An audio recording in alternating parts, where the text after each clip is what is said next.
For those of you that have already entered, go ahead and just take a second. We're going to wait about another minute or so. There's quite a few people signed up for this, so we're going to let everybody get in, and we should start in about 1 to 2 minutes. So if you need to grab something to eat, grab a drink, take care of anything important, now would be the time to do it. In about 1 or 2 minutes, we'll start. Thank you.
Okay, I'm going to go ahead and get started with the presentation. I know there'll be quite a few people still trickling in over the next minute or so, but we're going to get going, try to be on time.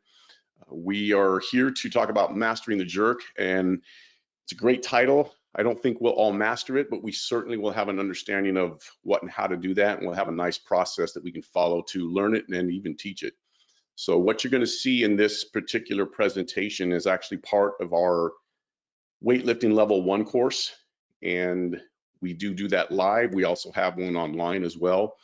At the end of the presentation, you'll see a discount code if you want to get a discount for the online education that you can use. And then we will be doing a live weightlifting course in Austin, Texas at our US headquarters. Probably within the next 6 months, we're going to have one scheduled down there. If you are interested in being part of that, please feel free to email us at education.usa@eleiko.com, and we'll be more than happy to contact you when we have the exact dates for that, so you can join if you want to. That would be a fantastic event. We have a lot of fun, and the headquarters down there in Austin, Texas is beautiful, as well as the weather. So with that, we're going to get into the presentation real quick. In this, we will have some questions that you guys hopefully will want to ask. If you look at your navigation bar, depending on which version of GoToWebinar you have, there's a classic version and there's a newer version. The newer version has the toolbar across the top that you can look at, so you can go to the question tab and you can ask questions. The classic version has kind of your control panel on the side, and you can go down to the questions tab. So if you have a question, please feel free to type in there what you have, and we'll answer that. Patrick Warmel, who's our tactical education manager, he's on the call with us. Thank the good Lord, because I always enjoy when he's on it, because I can talk and I'm not trying to look and watch and do stuff. And then we'll be sharing duties over the next months with different webinars. He'll be doing one next month on kind of understanding group training and how to do a group training process, meaning if you have like barbell clubs, you're doing things, you have different pieces of equipment, how to use all the different equipment and do that. So we'll be doing that next month, and that'll be Patrick's forte. So there's kind of the tidbits of what to do and how to find stuff. We're going to start right now. And by the way, for those of you that don't know who I am, I'm the Director of Education. I'm Rodney Korn. Patrick and I have been here for about 5 years and thoroughly enjoy this company. Fantastic company, fantastic equipment, and education is world class. And with that being said, we just were approved again for another 5-year contract with the United States Navy. So we're providing education for the United States Navy as well. So we're very proud of that, very excited, and very honored to work with our service members in the Navy. So let's get into understanding the jerk. And before we do, in order for Patrick and I to have an understanding of who you are and kind of who's on the call, because there's a lot of you, we want to go through just a few polls. So I'm going to have Patrick pull up the first poll. We just want to find out which one of these best represents who you are. So strength and conditioning coach, personal trainer, athlete, fitness enthusiast, owner, operator, other. So if you just go through and start clicking that way we can understand who's on the call and try to speak to you. That way, if we're answering questions, we know how to kind of answer the questions more specifically. Okay. How we doing on that, Patrick?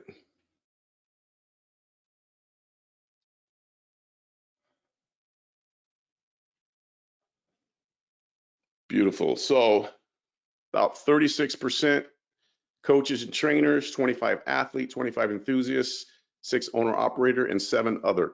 Okay, so I'm assuming the others are more licensed professionals, maybe a physiotherapist, massage therapist, different things of that nature. So we deeply appreciate that. Love to see the athletes and enthusiasts on these because that's vitally important for your own personal knowledge. So we appreciate you guys being on here. Coaches and trainers, always love having you guys here. So now that we know kind of who you are, I just want to know, is this your first Eleiko webinar? Yes or no? Just so we know how many people are familiar with what we do and kind of how we do it, or if it's the first time you've done it.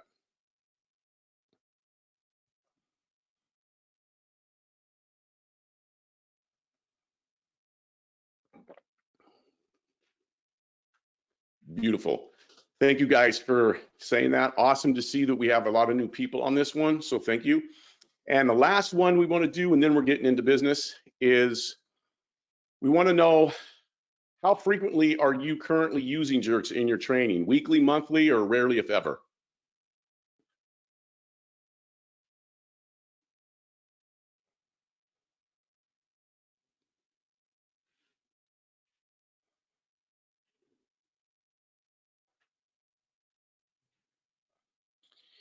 The survey says weekly. Fantastic. And we have a few that are doing it monthly and some of you that have never done it. So this is great, or rarely do it. So beautiful. Okay, so let's get into this and start talking about that, because this is a lift that isn't just, while it is obviously one of, or a component of one of the weight lifts, one of the Olympic lifts, there's the clean and jerk, and the jerk is part of that. It's also a lift in and of itself. And the jerk is actually a fantastic lift to use for all kinds of things as you go through, because it's a fantastic total body exercise, and we'll talk about that. But before we do that, let's kind of get into understanding and defining what our terms are. So let's look at what an actual jerk is, and when we say jerk, what are we talking about? So to define it, it's using a propulsive dip, drive, and press under, or think of it as a dip, drive, and dip. So it's just kind of a dip dot, but we'll talk about what we mean by press under as we go through. And that's the technique to use to lift the bar from the upper part of the chest to overhead in one motion. And like I said, this is a total body power. Now, it's not technically a pressing movement because we're actually propelling the bar up off using the hips and thighs and even the calves to kind of a triple extension motion is how we're actually propelling the bar upward. And then as we drop under, we're going to be pressing the bar up. So that's why it's talked about in the pressing realm, because you're going to be in a pressed motion overhead with arms extended, but you're actually propelling the bar is how you do it. So fantastic lift, great for all kinds of things. So before we get into the actual jerk and the variations, let's just walk through kind of a progression. So if you've never done jerks before, or even if you do, understanding that For those of you that are using it weekly and those of you that may actually compete, you probably know that the jerk is, for most people, the limiting factor in their clean and jerk. So if you're going to compete, you have to do the snatch and the clean and jerk. And then based on your totals, that determines how you win for the most part in simplicity. Well, most people fail the jerk component more so than the actual snatch, than the actual clean component. So this is a way that we can obviously help ourselves increase. And there's been research that's actually shown that both upper and lower body are vital for a clean and jerk and for the jerk itself. So having lower body strength is obviously extremely important because we have to propel the bar up. So when that bar is resting on the upper chest and shoulder area, that dip and drive is to propel the bar up, but we still have to get under it and be able to support it as it gets overhead. So some of the things that you can do if you've never done a jerk, or if you have and you're looking for ways to progress, and there are multiple variations, there are multiple things, and we can talk about that if you have questions. But simple progressions that we can go through is number one, strict press. Strict press is just knees are basically stationary, they don't move, and you're just taking the bar from chest to overhead. That's what you see here. We have what we call a push press, which is where you saw the middle picture come in, where now we dip and drive as we push the bar up, but the knees stay locked as we get to the top. So those are presses. We have a strict press where there's no legs, and then we have a push press where we're actually helping the legs. That's a way that you can start progressing into a jerk. If you've never done a jerk, try doing push presses to get used to kind of bending the knees and pushing up. And we'll go through techniques so you understand how to do that more precisely. But there's also jerk variations. So we have three different jerk variations. There's a push jerk, which is where now we're putting in the dip, the drive, and then we dip under as the bar. So you're dipping, driving, and dipping under so you can get the bar up or get under the bar is actually. So that press under, that push under that we talk about, once you have that bar moving, you want to press yourself under. So you're dipping back down, and as you're dipping down, you're going to be snapping the elbows and locking the arms out to get the bar up overhead. So we're using inertia. As we get the bar moving, we move around the bar so it's not quite as heavy as it would be if we were just trying to press it. So it's a way that we can kind of manipulate force is how we're doing it, using the laws of motion here. The power jerk is the same as a push jerk. It's just when you go to dip back under, you spread the legs out a little wider. So you just have a different stance. You're actually moving the feet to get a little wider. That helps you get lower and gives you a better base of support as well. And then there's the split jerk. The split jerk has the same dip, drive, press under, or re-dip, but now you're going into a split stance. And so we'll show that as we go through. So that's kind of a progression that you can use. And there are different variations. We didn't talk about behind the neck or the back jerk and all that stuff, which is a fantastic exercise to use as well.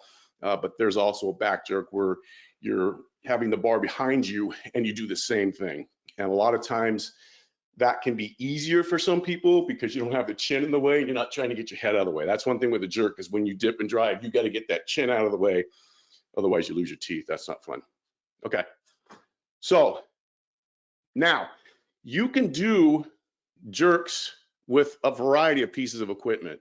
So we don't want you to think that it has to be all about barbells, because you can use landmines, you can do presses, 2-arm, 1-arm, you can do push presses, you can do the jerk variations, all with a landmine, dumbbells, kettlebells, and even cables. So you can use the handles on the cable and do the same thing, or on this you see the Eleiko half rack that we have with the Prestera system, where we have cables built into the rack and you have a bar that you can actually use. So you can use that bar, and on there you can see that we can do push presses, shoulder presses, jerks, and all that stuff.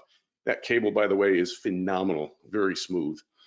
So different pieces of equipment that you can use with that.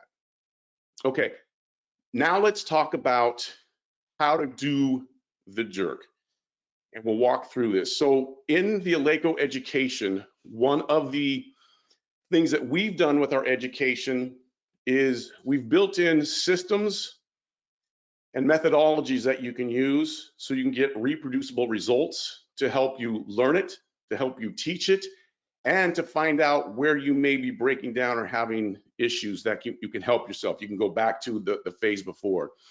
We call this equipment, position, and action.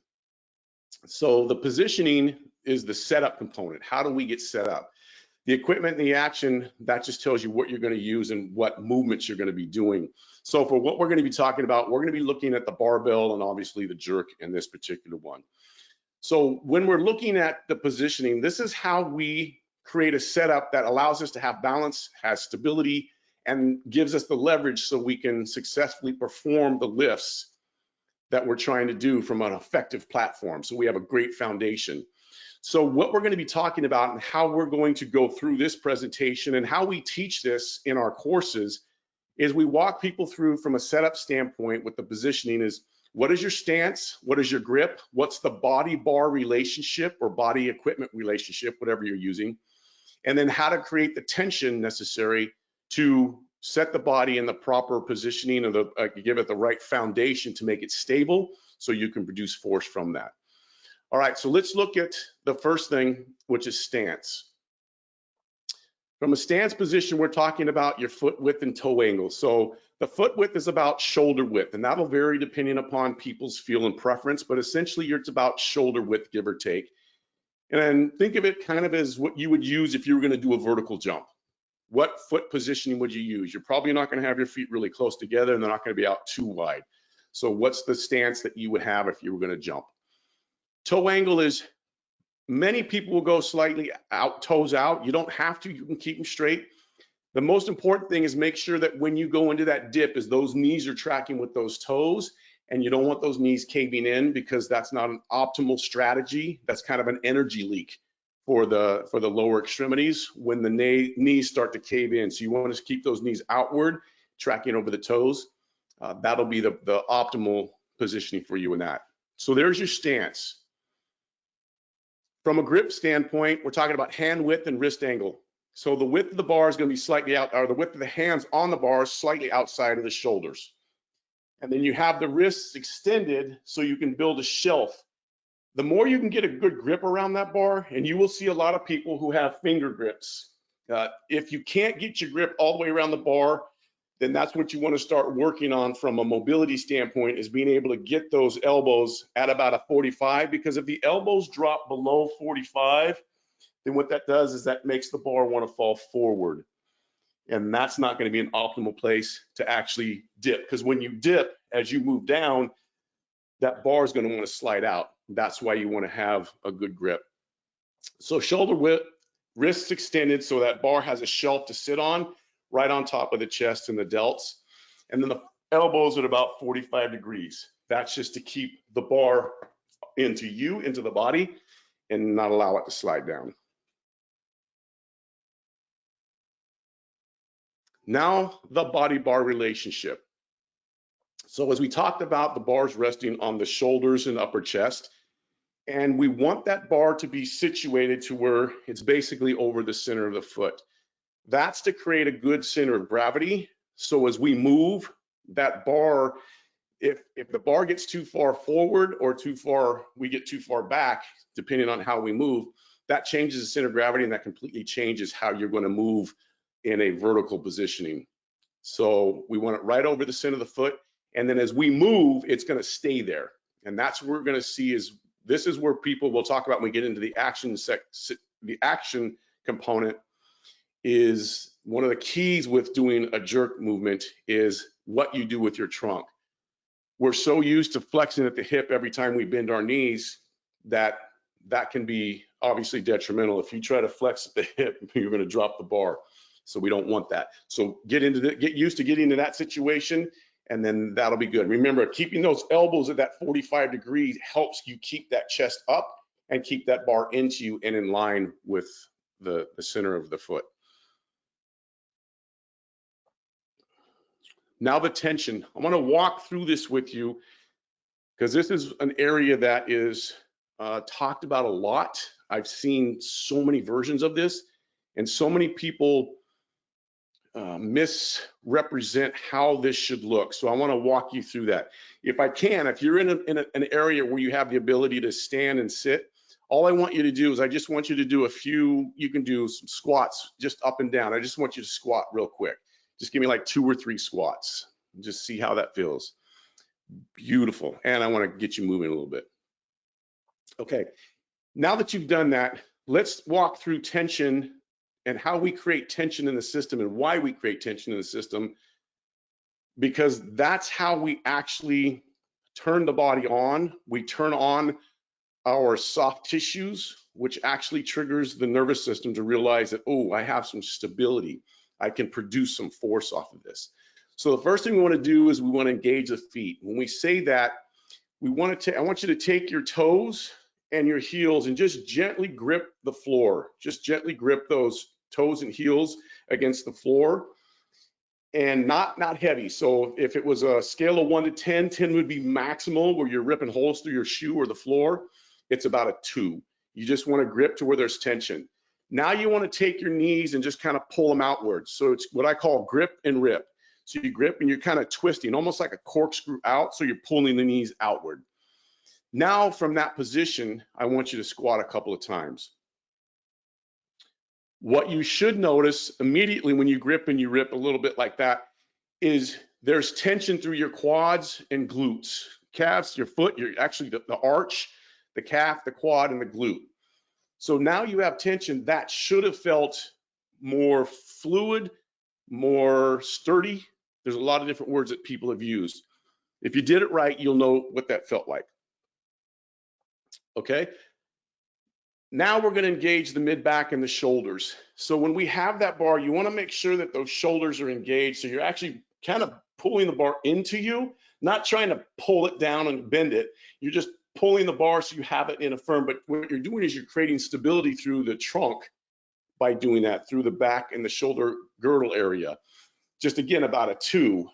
And then we're going to get into bracing. So we engage from the feet. We engage from the upper body and the shoulder girdle, and that creates total tension. And then we're going to get the core or the trunk stabilized. This is the one that people really are skewed on and have a very incomplete and often inaccurate description of it. So I'm going to go through it very specifically and let you guys try it on yourselves. So there's actually 3 components to a bracing mechanism. The first component is we have a deep stabilizing mechanism. The deep stabilizers actually stabilize the pelvis on the spine. So that's deep. You want that spine stabilized because we have all these muscles that are in the spine and they attach to the pelvis. So you want to make sure that those 2 are stable and connected. How we do that is 2 simple movements. There's a Kegel movement, whereas if you were going to the restroom or the bathroom and you had to stop yourself from going, that's a Kegel, that motion right there. What that does is it activates your pelvic floor, and you'll see that in the green area right there. That pelvic floor is actually a muscular lining through your whole pelvis, and that stabilizes the tailbone, which is the bottom of the spine, on the pelvis. So now you have a stable pelvis and tailbone, and then when you just gently, what they call hollowing or draw in from your lower abdominals, meaning if you put your hands on your hip bones right in the front right here, which are your anterior superior iliac spines, your ASIS, if you just put them inside and you just slightly pull your lower abdominal in, like if you're putting on a belt and you just wanted to get it 1 notch tighter so you look skinny, you just pull that in a little bit. Those 2 movements actually stabilize your whole lumbar spine and your pelvis. And it only needs to be about a 2 out of a 1 to 10 scale. You don't need to do it maximal to where you're trying to rip holes in your spine. So now we have that. When you do that, you should be able to talk, walk, move, do anything that you want to, and it shouldn't affect you in any way. So if you've done it too hard, then you can't breathe. It's because you've sucked in too much. Okay, that's the deep stabilizing. That's component 1. Component 2 will be the Valsalva maneuver. So it's a deep breath, and then you hold that breath. That's the top, and now we have the bottom and the top of the can sealed. We don't want air leaking out the bottom, and we don't want air leaking out the top. Okay, so that's the Valsalva. And then you have the superficial bracing, which is the torso. It's all the torso. So all of your abdominal muscles, the lat muscles, which is actually accentuated by engaging the shoulder girdle. When you have all of that tense, it's now you have a solid cylinder. What that does is it traps the pressure inside your abdominal cavity and it pushes it against your spine when you do it properly. It'll push it against your spine and help to create extension. Now, what I hear people say a lot of times is you want to pull your ribs down. You do not want to pull your ribs down. Your ribs are your thoracic spine. If you pull your ribs down, you go into spinal flexion. You do not want to pull yourself into spinal flexion. That's not a stable position, because when you're in spinal flexion, that's one of the under load, especially vertical load. That's one of the best ways to have disc injuries. That doesn't create a stable spine. It makes you feel like you've really flexed, but that's not good for the spine. That's not a stable spine. So don't pull your ribs down. Your ribs shouldn't move, because all you're doing is tensing these muscles, not contracting those muscles, if that makes sense. So those are the three stabilizing mechanisms that you want to use when you're doing lifts. How much you inhale, how much you hold your breath, how hard you want to activate your tissues depends on the load that you're obviously going to be using as well. If you're warming up, you don't need to do this maximal by any means.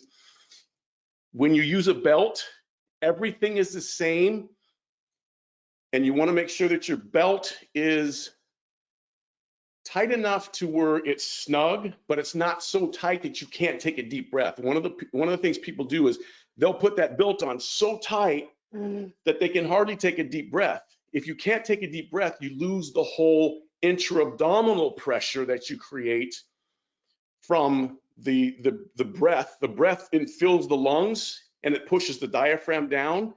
But if you can't get your diaphragm down and you can't feel the lungs that much, you lose the top part of that stabilizing mechanism. So make sure the belt is snug, but you should be able to put your thumb in it to where you can still take a deep breath with that belt. And when you take a deep breath, now that belt is snug enough to create an outer layer. So you actually have your deep stabilizer, you have your bracing mechanism, and you have a third layer, which is the belt. And that's how you can create proper tension on any lift, but we're talking specifically for the jerk right now, okay? So hopefully we got all that. If you have any questions, feel free to shoot. We'll try to answer as many as we can. Let's move on now. Real quick summary. Number one, stance, shoulder width, toes maybe slightly out, knees tracking. Grip's gonna be outside the shoulders. Remember to create that shelf with your wrist. Try to get a full grip, or as full a grip as you possibly can. Elbows at 90 degrees, at 45 degrees, sorry, not 90. And then the body bar relationship. Bar is gonna be on the shoulders and upper chest, and you're gonna be having that bar right over the center of the feet. Tension, we just talked about. Grip and rip, get the shoulders engaged, pulling them back and down, brace, you're gonna hollow, Valsalva, and brace. No up and down motion of the ribs. There should be no change in your spinal motion or your rib motion. Patrick, I see Rodney, you. there was a quick question. If you could elaborate a little bit and use examples for creating tension rather than contracting in order to brace, or the difference between the two. Yes. So all you want to do is create. You want to tense the tissue. So you're just tensing the tissue, but you're not actually cracking. So if you put your arm out, for instance, let me just try this. Put your arm out. I want you to contract your or put tension in your bicep. Put tension in the bicep, but you're not flexing it. Okay. So all you're doing is just tensing the tissue. You can tense tissue without actually shortening or contracting or moving the joint, if that makes sense. So if you're standing there, you can all squeeze. When you grip and rip, you're actually contracting the tissues, but you didn't bend your knees, you didn't bend your hips, and you didn't actually bend your ankles. So that's what I'm trying to get is you just want to put tension or activation in the tissue without trying to create a contraction. And when I say contraction, I mean you're not trying to move joints, you're just trying to stiffen. You're stiffening that tissue. And that's one of the ways I have, and Patrick, if you have a different way, feel free, but it's really, you're just, all you want to do is tense it. You're just creating tension, no joint motion, just tension. So if someone was coming at you and they were trying to punch you, you're not gonna flinch, you're just gonna tighten and let them hit. So tighten without crunching. Hopefully that helped. That's a great question. As long as you understand the concept, find the terms and the ways that make sense to you. What you don't want to see is motion when you're doing the bracing technique. You shouldn't see the body change, okay? Positioning change. Okay, let's get into the action. So from an action standpoint, we talked about we have a dip and a drive. So what the dip is the body stays vertical. So we saw that when, this was Kevin, we saw when Kevin was standing straight up, the bar was right over his feet. I should have a line here, but I don't. But you can see that the bar is still over the feet because his trunk is vertical. All he did was bend his knees. So the first thing you do is you're going to dip. And this is something that people have to practice, is you stay vertical and dip. Vertical, dip. So all that's happening is the knees are bending, not the hips. So you should be able to just bend the knee and stay vertical with the trunk. That's something you want to practice before you start doing push presses. Don't worry about load, just worry about, can you bend your knees if you have a bar on or something, dowel rod, so you can just see that I can bend without flexing my trunk. You want to bend smoothly. I say to about 45 degrees. It's technically about 50 to 60 is what most people, especially weightlifters, will actually bend to. Somewhere between 50 and 58 degrees is what they usually are bending to. But 45 is essentially what a vertical jump would be. So think if I go 45, and that's kind of like a half squat. So you go 45 degrees, that's like a half squat. If you go 90, that's like a 3/4 squat, and you can go below that, and that's more of a full squat. Or it could be quarter, half, full squat, depending on how you term that for the degrees. But essentially, it's just what you would do if you were going to jump really fast in a vertical jump. Okay, and then the drive, immediately following that dip, you're going to extend the knees. So once you get down, you're coming right back up. It's smooth. You don't have to go fast down. It's not like you're getting dropped out of an airplane. It's just a nice elevator. Boom, but the explosion is back up. So you come down and you want to get right back up, because that's what's going to create the momentum of the bar. So when we do that down up part, we don't want to stop at the bottom, be too long. It doesn't matter if you're doing that if you're practicing. If you're trying to get used to going down and up, it's okay to do that. When you're actually doing it for a lift, or you're getting to where you're trying to maximize your explosiveness, that's where you don't want to pause and stop. If you're practicing or you're just trying to get the rhythm and the timing of it, feel free to pause and go up, come down and up. And actually, dip squats are fantastic as training for your jerk, whether you're doing a push jerk or a split jerk. Those are fantastic because most people don't work on a dip squat, which is just a knee squat. They won't do that, which you should if you want to improve your jerk at all. And by the way, on the website, and we'll show you, if you go to eleiko.com/education, you can go down to programs, and we do have kind of a jerk training program. There's different things that are on there that have videos or connected to videos, so you can see kind of a little training routine you can go through to help maximize or optimize your jerk. Okay, so when we do this correctly, the whole purpose of this dip and drive is to, when we come down, as we explode up, that creates momentum in the bar. We want that bar to actually be moving, and if you do it right, you'll actually, the bar will pop off the shoulders and chest, and that's when you know that you've gotten that good explosion. Okay, dip smooth, right back up. Then we go to the push under. So the push under is where we're dropping under the bar and pushing ourselves down as the bar is going to be going up or going by us. So once we get that momentum, now we're going to get back under that. So that's kind of that's the second dip. There's a dip, drive, and then we dip back or push under the bar to get that back up. In the split jerk, this is where, which is Kevin's, what he's doing right here, you're going to move into a staggered stance. If you're just doing a push jerk, your feet are going to stay where they are, and you're just going to come right back underneath it. If you're doing split, that's when, as you jump up, you're going to start splitting your feet.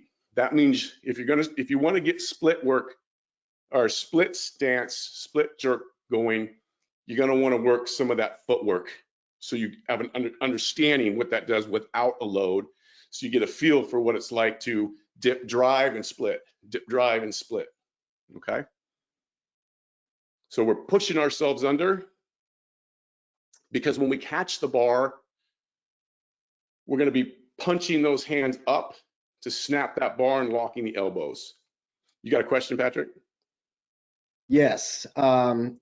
Regarding the speed of the dip and drive, Yep. is there a difference? Is there a preference on the way that you would coach this? Good question. Well, the speed is going to be dependent upon who's doing it. Obviously, where are you? If it's the first time you're doing it, start slow and get used to that, because we're not competing. You're not doing a maximal lift, so you don't worry about speed. Worry about the fluidity of the motion. So get used to dipping and driving, dipping and driving, dipping and driving. You don't want to just drop out, like I said, of a plane, because if you do that, as the fireworks go off, if you drop down too soon, what happens is the bar will stay here and then it'll actually float and hover. And so there'll be a little delay. You don't want that. That's why you want to drop down smoothly, but then the explosion back up. The key is, the better you get, the less time it takes for transitioning from the down to the up. And that's the key, is you want to transition smoothly and quickly right back up and not have a long pause. The longer you pause, then the less momentum you have on the bar and the less stretch reflex you have in the musculature to get back up. So I always would want someone to go slow to begin with, to get used to the motion. And then as you get used to that motion, you have a good vertical trunk. You have the ability to hold the bar. Elbows are in a good position. Trunk's in a good position. Then you can start speeding it up. What you want to speed up is the transition and the acceleration up, not how fast you can drop out into a flex position, if that makes sense. Yeah, and Caleb asked that. Thank you, Caleb, for that question. And going back to individual preference, Caleb mentioned that he feels a little bit more stable with a slightly slower dip followed by that forceful drive that you were mentioning. 100%. Where a lot of people, and Caleb, that's a great point, because what happens is a lot of people want to drop super fast, but that's almost an uncontrolled dip. You want to control that dip. You just want to get down and back up as fast as possible. So you're spot on with that. A controlled dip and then drive is what's going to be the most important factor. The turnaround time between when you stop and start to accelerate back is the most important to get a good dip and drive. Excellent question. Okay, so the catch, going back to the catch. Remember, as we are under the bar, we're going to snap the elbows. We want to get there. It's almost like you're punching the bar up. And then from there, make sure they're locked out, and that bar is going to be slightly behind you. I'm just going wider hands, but my hands would be more up in this area. The other thing too is that back foot should actually land first. If we go back to this slide, you can see on the picture on the right, Kevin's toe is already touching and his front foot is still yet to come down. The reason why that's important is because that back foot is actually your anchor. So when you land in a split, that back foot is going to be the anchor that actually stabilizes you, and that front foot is going to be your stop. All right, so we're going to have the back foot land first. The knee's going to be kind of bent, but you want to be on the ball of the toe. So not on the toes, not flat-footed. You want to be on the ball of that back foot, and then you want to have that knee bent. That will actually take pressure off the low back. If you straighten that knee, a lot of people can get arch, and you don't have the same strength, stability, support in a locked knee with the hip in that fully extended position like that. And then in the split jerk, when we stand, so if you're doing a push jerk, you're just going to stand straight up. If you're doing a power jerk and you go out farther, you're just going to stand straight up. If you're doing a split jerk, that front foot is what's going to come back first, because remember, your back foot's the anchor. So you step back with the front foot, and that also keeps the bar from moving forward. So if you step forward with your back foot, you're going to shift your whole body, and that's going to make that bar move.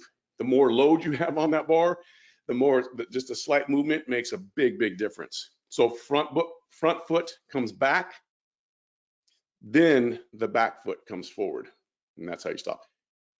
If you're saying, oh my gosh, Kevin's arms are way behind his head, that's because he was actually on the French Olympic team in 2012, and obviously the bar is really, really light for him, so he can get his arms back there because he has extremely good mobility, and because it's just light and he was going super fast. So that's why. But the bar won't be that far behind your head for most people. Okay, so again, action summary. Dip. Make sure the body, the trunk stays vertical. Knees to about a 45-degree angle is, I just say that because most people understand 45 more than 50 to 60. Drive, extend the knees after jumping, right back up. Remember, control dip, good drive coming back up. Speed it up as you get more comfortable and you get more ability in the confidence in doing that. Push under, you're just going to drop back under that re-dip, push those arms into a lock position, and if you're splitting, just make sure you go into that staggered stance. And that's the catch. Punch, stand up. Make sure the front foot comes back first if you're in the split, and then the back foot goes forward.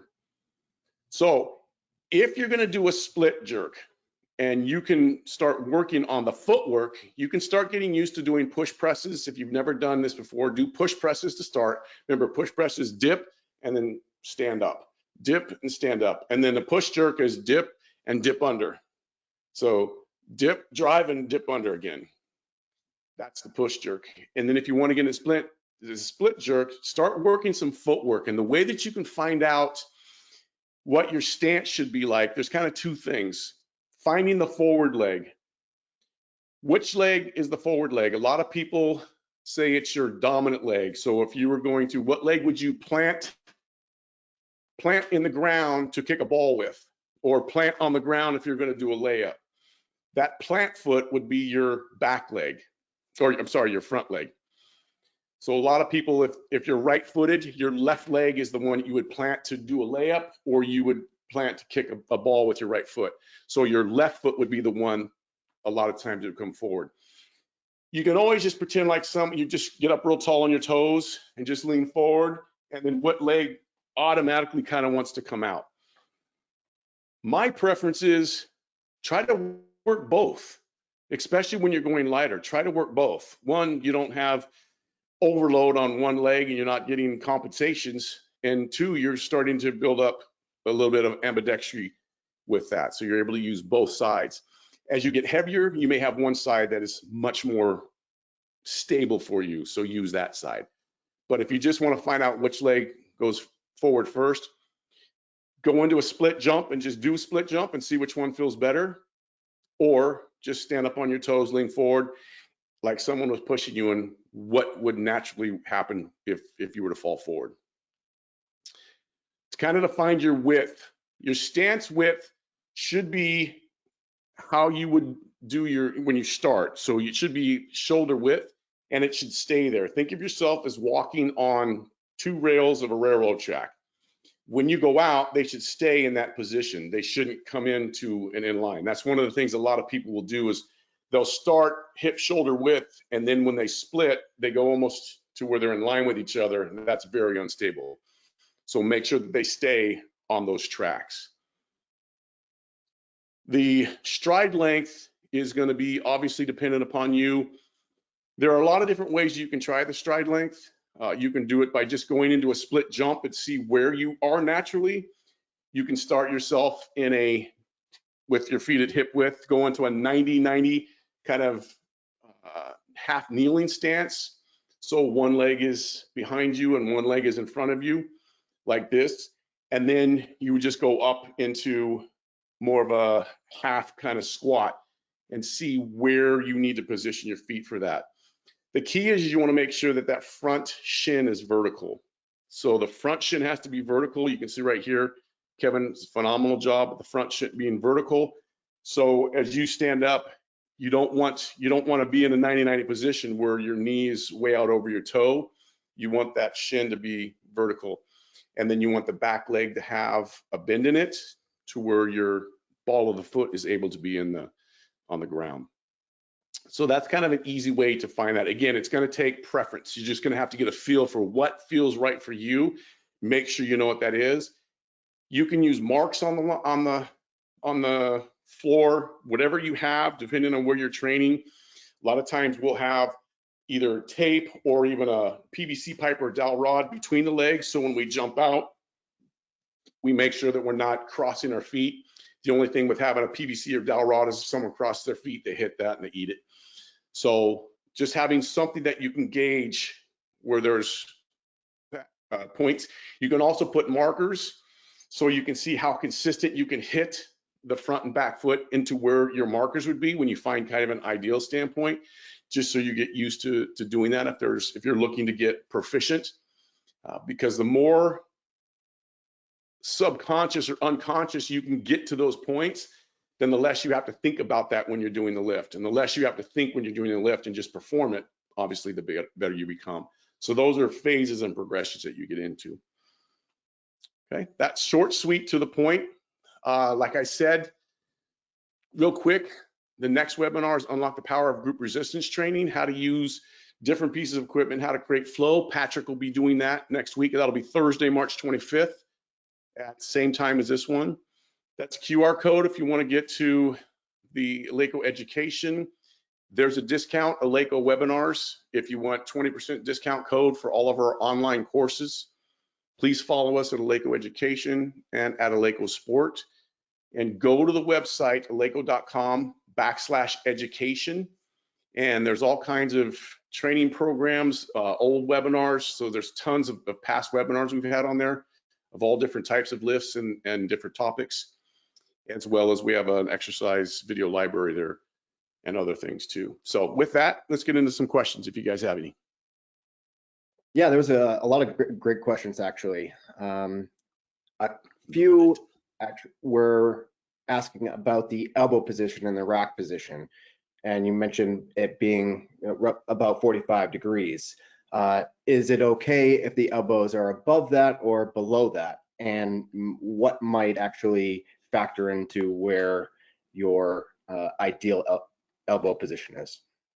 So mobility will factor into where your elbows are going to ultimately be. The mobility of the wrist and the mobility of your elbow going into that flexion position with your elbow bent.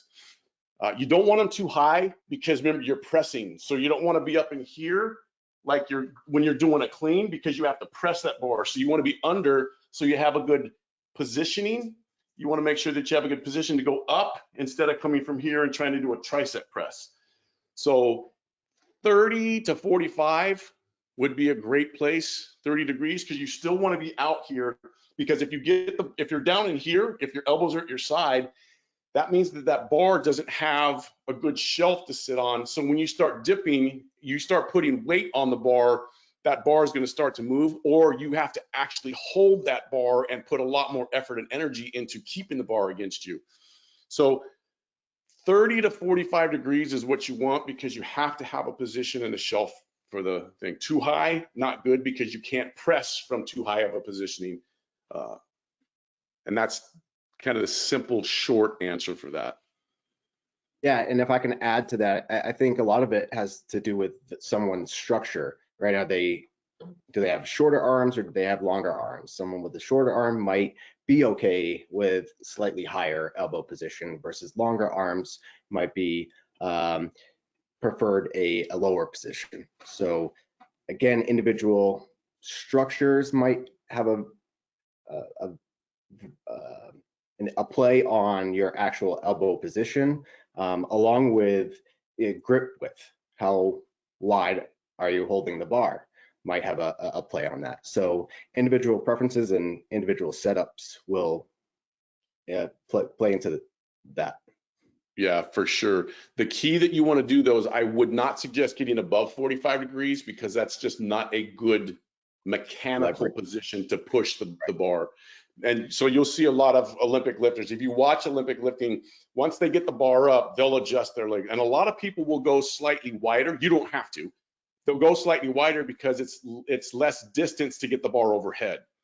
The Chinese have even gotten almost into a snatch position now to where they're out here when they do it because it's less vertical distance. It does put different loads on the shoulder joint than when you're in real close. So it all comes down to what Patrick said is one, your structure, but there are certain limits. You don't want to get too high with the elbow because it doesn't give you an advantage, a mechanical advantage to push straight up. Right, and leverage. then width will be dependent upon you. So I don't like to get real wide personally. I'm right about a thumb width from my shoulder is where I sit, right in that area. If I get out too wide, it's not that I can't do it. It's just that doesn't feel comfortable to me. I don't feel like I have good control. So, and when you're out wider, you have oftentimes a little bit more balance with the bar than when you're in closer. Because remember, as you get in closer, you have more bar outside that can move. When you go out farther, you don't have as much bar outside. You have more bar inside your base of support. So those are little things. The best thing to do is just get used to kind of trying a few different things to see what works and what you feel best and most comfortable with as you go through that. Those are great, great questions. Yes, very good questions. Pertaining to the center of pressure in the foot throughout the different actions, where do we want the weight to be in the feet? You really want the weight basically over the middle of the foot. You can be kind of on the heel as you go into the dip. I don't mean on the heel, not the foot, but you can have it a little more biased to the back of the foot instead of dead in the center as you're dipping, but you want it basically in the center. So if your foot is here, there's kind of a zone that you can be in. You don't want to be all heel and you don't want to be all toe for sure, especially when you're dipping. And then obviously as you drive up and you're going into your drive, you're going to be coming up onto the toes because you're going to actually get up onto your toes to push that up so you can get under, because you have to move the feet slightly to get the bar up and then get back down underneath it. So essentially middle of the foot, give or take a slight bit when you're dipping towards the back. And then where should the body position be in the split position? As I think what they're referring to from angles, right? Where should my shin angle be with the front leg in the split jerk? Yeah, so as I talked about in that, you want that shin angle to be perpendicular. So you want that shin to be perpendicular to the floor when you land, and you don't want to have your knee too far over or way too far back, because that means you're kind of striding out or you have way too much pressure on the back leg. And so that'll change your center of gravity with that bar overhead. You'll definitely find that out for sure. So remember, front leg, foot flat, the shin is vertical, back leg on the ball of the toe with the knee bent. So that's kind of what you want to look like right there when you're doing that. And Linda had a question regarding the grip. Is it okay to use the hook grip when you jerk, or is it important to always release your fingers?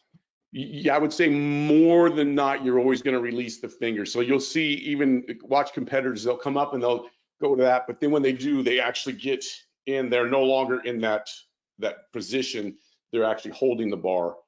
So most people can't really get into a full hook grip in that position. Very few people have that great of mobility. So it's more important to have your bar in the hand, because remember, you're going to be going up overhead, and with the thumb in there going up overhead can be a little bit interesting at times. Good point. Because it's not like a snatch where you're coming out a little bit wider and it's all part of one movement. You're going to be going from a totally different position, more than likely. Good question. Yes. Suzanne asked, how quick should you start to split the legs after the drive? Be a direct split or emphasize the jump first? Let me see. So let me see if I can bring that up. I'm not totally sure how soon do we want to split the feet. Let me see if I can show you. So you're going to see here in Kevin when he's pushing under. So he's coming up, and as soon as he comes, that bar starts going up, his feet are already starting to split. So in the split jerk, you're going to be splitting as soon as that bar gets off the chest, because you got to get down and you don't have a whole lot of time to get the feet situated. So you can see this is Kevin when he's just extended and he's already just starting to go under the bar. So he's gone from his extension position. Let me see if I have a picture of that. So the picture here on the right, if you can see that, he is driven. You can see his heels are off the ground and that bar is actually moved up. That's why it's blurry. If you can see the picture pretty well, it's blurry. So it's actually slightly off his chest right there. From there, now his feet, he's going up like another frame or two, and now his feet are already starting to split. And then as he gets under that bar, his back toe is already, the tippy toe is already started to touch, and he hasn't even locked out yet. So what you want to do is that back foot should hit, and then the front foot should hit as you extend the elbows. So it's back foot, front foot, elbows should be locked out, bar overhead. And that front foot is flat. So that's kind of the simplistic timing. As soon as you get that bar off, legs are splitting, the back foot should hit. As the front foot lands flat, shin vertical, arms lock out overhead. So bam. And if you hear the platform and you go stomp, your stomp and elbow lock should actually be like a stomp punch at the same time as what you're experiencing. Yeah, I think a big thing to look out for is just making sure that the hips are fully extended before the feet are moving. So we don't want to kind of cut off that jump too early, sacrificing the power and the drive output, leaving the hips behind. So just watch out for those hips. Make sure we're getting that more triple extension before the feet are splitting. Oh, is that she would talk about the jump aspect? Yes. Yes. So what Patrick said is absolutely. So watch in these two. If you can see this, here he's dipping in the first picture. The second one, you can see he's in triple extension. He's fully extended through his ankle, knee, and hip complex. Well, not totally through the ankle, but the knees and hip are fully extended right there. That's triple extension.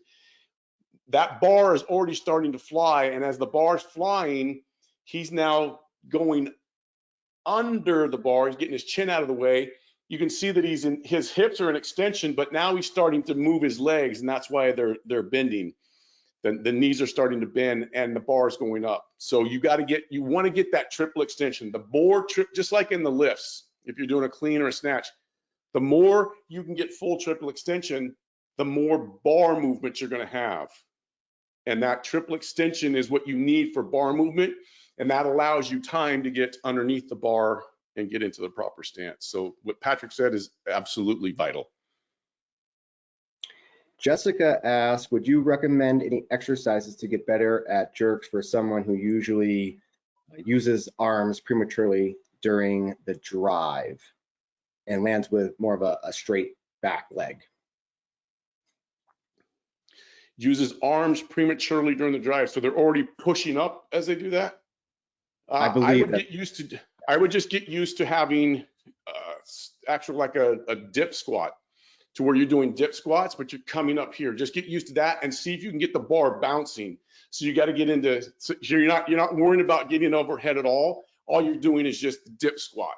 So you want to practice the dip and drive, dip and drive, dip and drive without worrying about I'm going to go up. And then when you get that dip and drive and you're able to start getting that bar to bounce, that's when you can start getting up and under. So working on that. With the back leg being straight, I would just start doing footwork. So I wouldn't worry about the bar. I would just start worrying about what your position is. Make sure you understand your stance, your stride length, and then just start jumping out into that stance, working on the back knee being bent. Back knee being bent. Start slow, progress to speed. A lot of people try to do everything fast, but as a wise coach once told me, if you can't do it slow, you won't do it fast. So that would be my strongest suggestion. Which foot should be stomped first, or which foot hits the ground first in the split position? Yeah, back foot. So that's what we talked about earlier. So you'll see when Kevin is going from here and he starts to split, that second picture right there, you see that back foot, that toe is going to tap first. So your back foot should tap, the toes going down, and then it's almost like you get anchored and then front foot arms. So it should be tap, tap, back foot, front foot. And then from the recovery from the split, do you have a preferred protocol? Yes, the recovery is like we just talked about and showed in this slide right here. So the recovery is front foot goes back and then back foot comes forward. So this slide right here shows you from there, I'm going to stand, my front foot comes back. The reason the front foot comes back first is to minimize the movement of the bar. If that back foot has to come forward, in order to do that, you have to shift your body weight to the front leg, and that means the whole bar has to move. The more weight you have up there, when you don't have any weight, you don't feel it. But if you put a lot of weight up there, all of a sudden when your front foot, if you move that front foot, the back foot forward, sorry, you're going to feel that bar move and you're going to drop it. So front foot back, then back foot front. So they should end up basically, you can see he ends up basically where he started, just with the bar overhead. That'll be vitally important as you start increasing weight. Get used to, and that's where, again, when you start working the split, get used to the jerk motion with push jerks. Get used to that jerk motion and getting that bar moving, but start working footwork drills to get used to where your feet go, how they land, how wide they are, how far in a stride length they are that's comfortable for you. Get used to doing that without any load, and then start working your way up into load. That'll be the key, because that footwork will be vital. And again, like I talked about towards the end, the more you're comfortable with the feet moving before you put load on it, the less you have to think about when you have load. So if you don't have a lot to think about and you can just lift, you're gonna lift better. If you have too many things to think about, okay, which foot, where am I going? And you got weight overhead, that's not the best scenario. So work that footwork, do drills, do footwork drills. All you have to do is just get used to split squats, just split stance. You're just jumping into those from a stance, boom. And there are different drills. I mean, there's all kinds of things you can do. You can start on your toes and then just drop into a split stance. Or you can just stand flat-footed and then drop out into, I usually like having people stand on their toes, getting like up into that toe, because that's your triple extended position, and then dropping into that split stance. Back foot, front foot, back foot, front foot.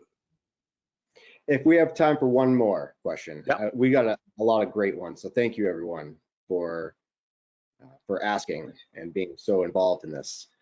As far as the arm and how much they're involved in the pressing, you know, how much should the arms be pushing from the dip and the drive to the point where the bar leaves the rack position?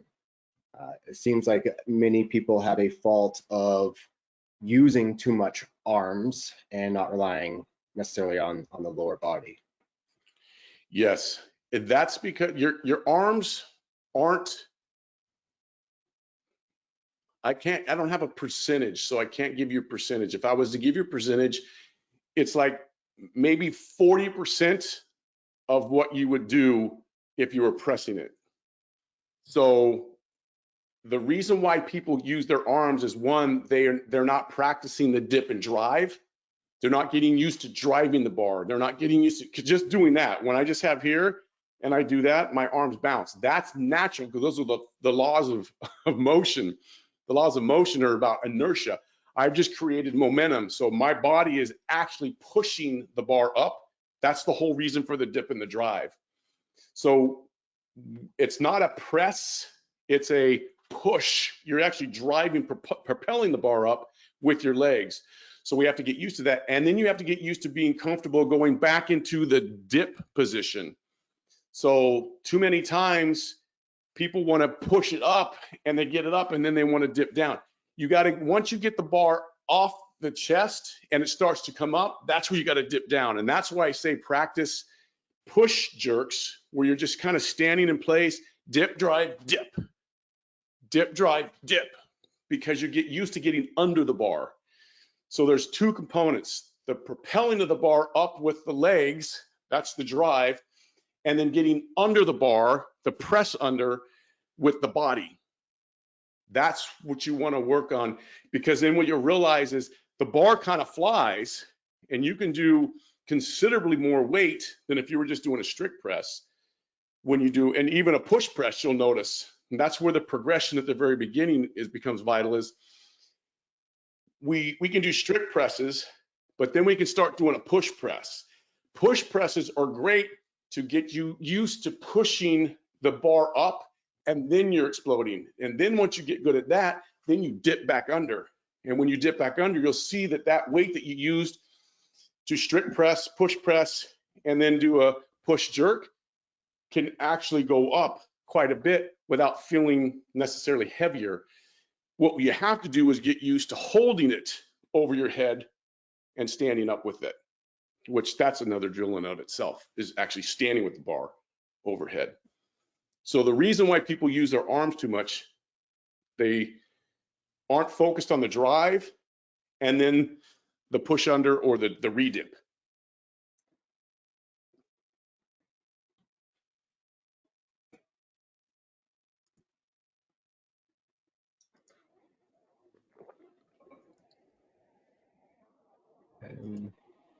Going through these here, and I believe that we covered most of them. They came in pretty hot during the Q&A time, so I'm trying to go back. Yeah. Again, thank you for all of those.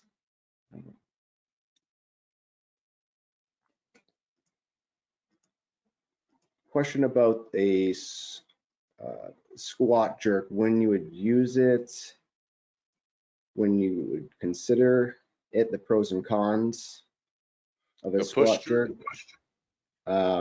Squat jerk. So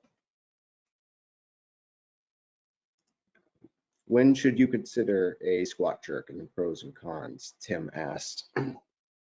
Tim, I'm not sure if you mean like a back jerk where the bar's on you and you're doing a back jerk. So I believe it's the press out into a squat as just a variation. Press out into a squat. Are they dipping and driving, or I'm not sure. Like going into a full squat, like an overhead squat almost. Oh yeah, that's more of a snatch. So if you're talking about going into a overhead squat, that's a snatch squat is what you're talking about. That's not necessarily going to help the jerk per se, but it's great for movement, mobility, and strength, and just getting used to having the bar over your head. Right. But that's not a jerk squat unless you're going into a jerk and then squatting down. That's more of just a. There's nothing wrong with that. There's nothing wrong with you can get into a split squat people will do overhead split squats and things of that nature. It's okay to do squats with the bar overhead. How that helps your jerk is getting used to stabilizing a bar over your head in those positions. So a lot of people will do from a jerk stance, they'll go out into basically just lockouts where they're getting locked out, but they'll also go into just doing like a split squat and getting used to that movement if they're in a split, or if they're in a regular parallel, like they're going to do a power jerk, just getting used to squatting.